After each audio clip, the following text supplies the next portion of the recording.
Bonjour bien-aimés, shalom, shalom à vous tous, bien-aimés, fidèles à cette plateforme, le pain quotidien. Je voudrais, par la grâce de l'Éternel, bénir le nom de notre Père, l'évêque Samuel Adé, et tous les responsables de nos différentes communautés, le docteur Fonkadé, les pasteurs, Athanase Ayepougon et tous nos frères et sœurs en Haïti, en Afrique du Sud, que la main de l'Éternel soit sur vous au nom de Jésus. Aujourd'hui, nous sommes le mercredi 28 janvier 2026 et pour rappel, notre thème c'est la grande grâce.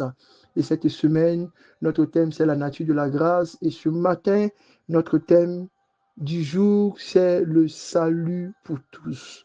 Le salut pour tous. Le texte de méditation est tiré de Tite chapitre 2 verset 11. Tite chapitre 2 verset 11. Lisons avec révérence cette portion de l'Écriture.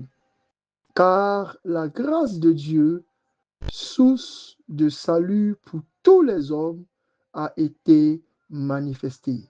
Car la grâce de Dieu, source de salut pour tous les hommes, a été manifestée. Bien-aimés, que la grande grâce du Seigneur soit avec vous et que cette nature de la grâce de Dieu se déverse dans vos vies. Cette semaine, nous avons déjà entendu que la grâce est une justice gratuite, que la grâce est un don de Dieu. Et ce matin, notre méditation porte sur un point fondamental. La grâce est le salut pour tous.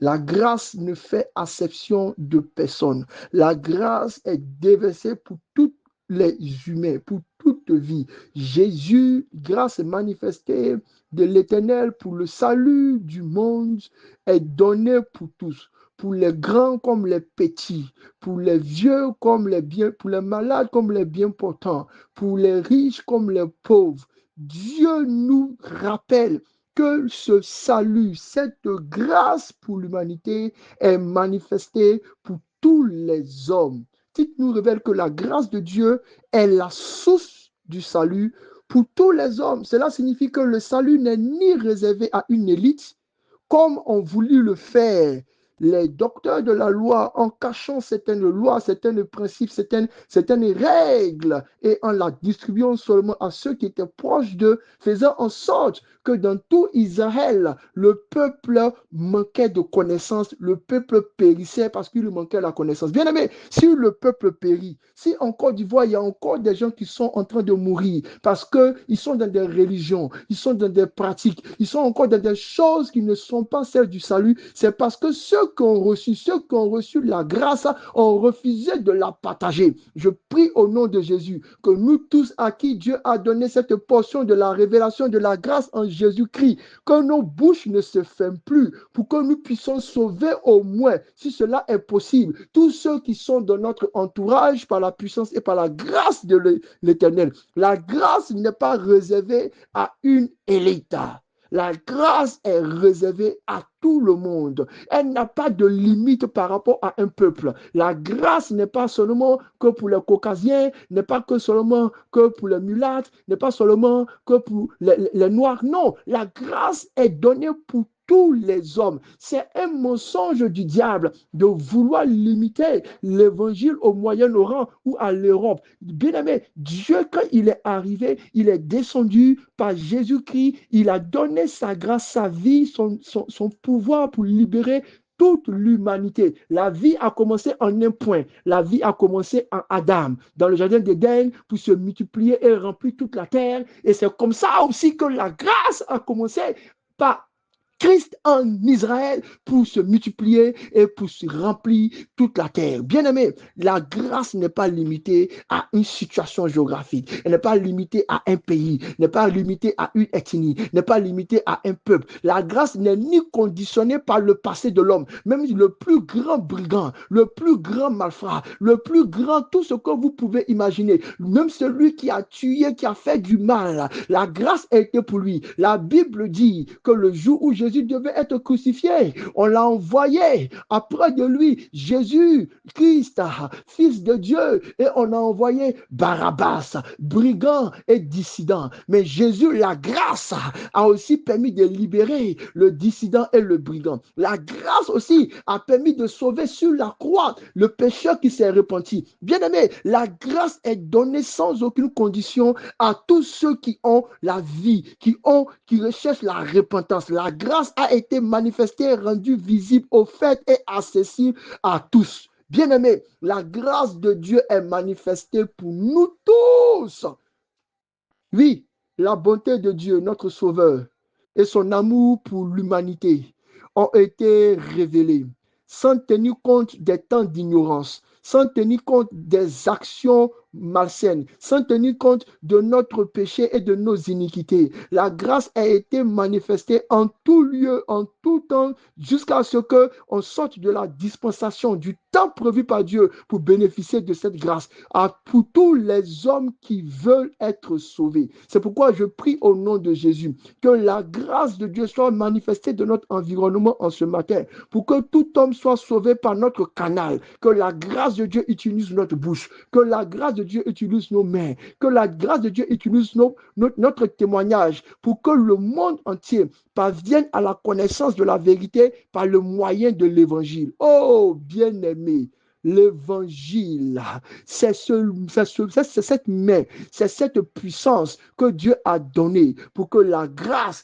puisse se répandre. Cette grâce qui accorde le salut est destinée à tous. Bien-aimés, nous devons devenir des évangélistes. Nous devons devenir des témoins de la bonne parole. Nous devons devenir des témoins de la grâce manifestée autour de nous. Ce matin, chers frères et sœurs, en nous parlant de la grâce, le Seigneur nous invite à ouvrir notre bouche, à hâter nos pas afin de proclamer cette bonne nouvelle partout où nous allons. La grâce est pour tous les hommes. Nous ne devons pas la retenir seulement dans nos églises ou dans nos familles, mais comme une colombe libre qui voltige dans les cieux, libérer la bonne nouvelle et l'annoncer à toute la création. Que la grâce soit manifestée par notre canal et avec nous. Dieu veut travailler pour que le monde soit sauvé. Bien-aimé, voici 5 actions pour que cette méditation soit efficace pour toi aujourd'hui. La première chose que je vais te demander, c'est de prier afin que l'évangile ne soit pas voilé pour ceux qui sont de ta famille, de ta maison. Parce que quand la grâce arrive, elle vient dans ta vie, mais elle vient aussi pour sauver ta maison et ta famille. Ce n'est pas normal qu'aujourd'hui, toi seul tu sois le chrétien ou ta seule famille soit les chrétiens dans toute ta grande famille, dans toute ta région, dans tout ton village, dans tout ton territoire. L'évangile doit être dévoilé. L'évangile doit être montré. Tu vas prier ce matin pour que l'évangile ne soit pas voilé pour ceux qui sont tes proches, parce que ça fera plaisir à toi-même de savoir que tous ceux qui étaient liés à toi par le sang ou par la proximité se retrouvent avec toi dans la vie éternelle. La deuxième des choses, tu vas demander la force à Dieu pour vivre selon la beauté de la grâce. Bien aimé, la grâce est belle. Quand la grâce arrive, elle vous donne la force, elle vous donne la puissance, elle vous donne le pouvoir de marcher et d'être libéré des chaînes du péché. Il faut que vous demandiez que la grâce soit pleinement remplie, pleinement débordante en vous, pour que votre vie soit un témoignage, pour que la grâce vous donne la force pour vous séparer des choses ténébreuses. ténébreuse, pour que la grâce vous donne cette beauté de vie au nom de Jésus. Tous ceux qui ont reçu la grâce sont beaux. Notre Père l'évêque aime bien le dire. Tous ceux qui ont servi sous la grâce, la Bible fait le témoignage, ils étaient beaux de figure, ils étaient beaux de visage, ils avaient une belle âme, ils avaient une belle destinée. C'est ce que tu dois démontrer. Bien-aimé, tu vas prier pour que Dieu t'accorde la force là, pour que tu puisses vivre la grâce du travail, sortir du chômage, la grâce de la pleine santé, sortir de la maladie, la grâce du mariage, sortir du célibat. En fait, la grâce doit être manifestée en toi. Tu vas demander à Dieu de te remplir de toute la force, de telle sorte que quand on te regarde, on dit cette personne a une grâce, cette personne est la grâce, et Dieu attirera les personnes aussi au salut par ton canal, par ton témoignage. La troisième des choses que je vais te demander à faire ce matin, c'est d'annoncer la grâce à au moins une personne.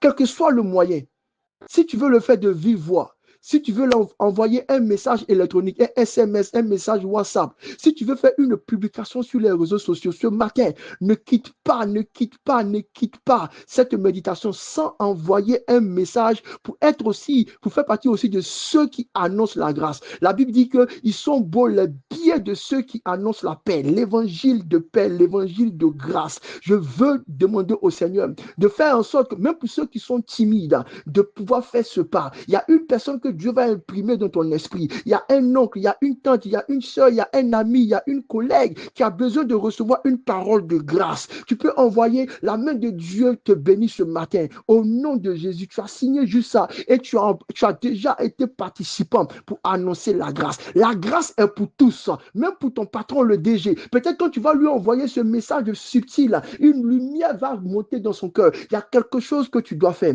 La quatrième des choses que je vais te demander de faire pour pouvoir méditer pleinement cette portion, c'est d'invoquer Dieu pour soutenir les missionnaires qui œuvrent dans les zones difficiles d'évangélisation. Il y a encore des personnes qui ont la grâce de Dieu, qui sont dans les champs de mission, mais qui souffrent, qui manquent de tout et qui sont persécutés. Tu vas prier pour invoquer la main de l'Éternel pour les soutenir. Tu vas prier que leur vie soit préservée. Tu vas prier pour que les paroles soient accompagnées de puissance et de pouvoir, de telle sorte que les gens puissent contempler, toucher et voir la grâce de l'Éternel se manifester. Tu vas prier pour ceux qui sont dans les chaînes, dans les prisons. Récemment, on parle de l'Inde qui a mis des millions de missionnaires des églises Assemblées de Dieu en prison parce qu'ils annonçaient l'évangile. Tu vas prier ce matin pour que cela soit accordé, pour que ta méditation soit complète. Tu vas prier et tu vas invoquer Dieu pour soutenir les évangélistes et les missionnaires dans les zones difficiles d'évangélisation. Et la dernière chose que je vais te demander en ce matin, pour conclure et pour assurer que tu as médité réellement cette portion, c'est de prier afin que ceux que Dieu a inclus dans le tous reçoivent le salut. Quand il dit tous, il parle des pauvres. Quand nous annonçons l'évangile, nous oublions les pauvres. Quand il dit tous, il parle des sans-abri. Quand nous annonçons l'évangile, nous oublions les sans-abri. Quand il dit tous, il parle des malades. Quand nous annonçons l'évangile, nous oublions les malades. Jésus, quand il est arrivé, annonçait la bonne nouvelle. Il dit, je suis venu annoncer la bonne nouvelle aux pauvres. Les docteurs de la loi étaient dans les temples. Les scribes étaient dans les Sanhédrins et dans les synagogues. Mais lui a décidé de sillonner les bourgs, de sillonner les villages, de sillonner les chemins difficiles, d'aller à la rencontre des lépreux, de ceux qu'on a rejetés pour annoncer le message du salut. Le message du salut, tu vas prier pour que tout cela soit complet. Pas seulement pour ceux qui sont forts, mais pour ceux qui sont faibles. Pas seulement pour ceux qui sont beaux, mais pour ceux que le péché a allaidi. Tu vas prier que le tout soit complet. Au nom de Jésus. Père, je prie ce matin, au-delà de nos mots, que la grâce de cette méditation, la grâce de cette parole soit en nous et que nous travaillons pour annoncer le salut à tous. Bénédiction.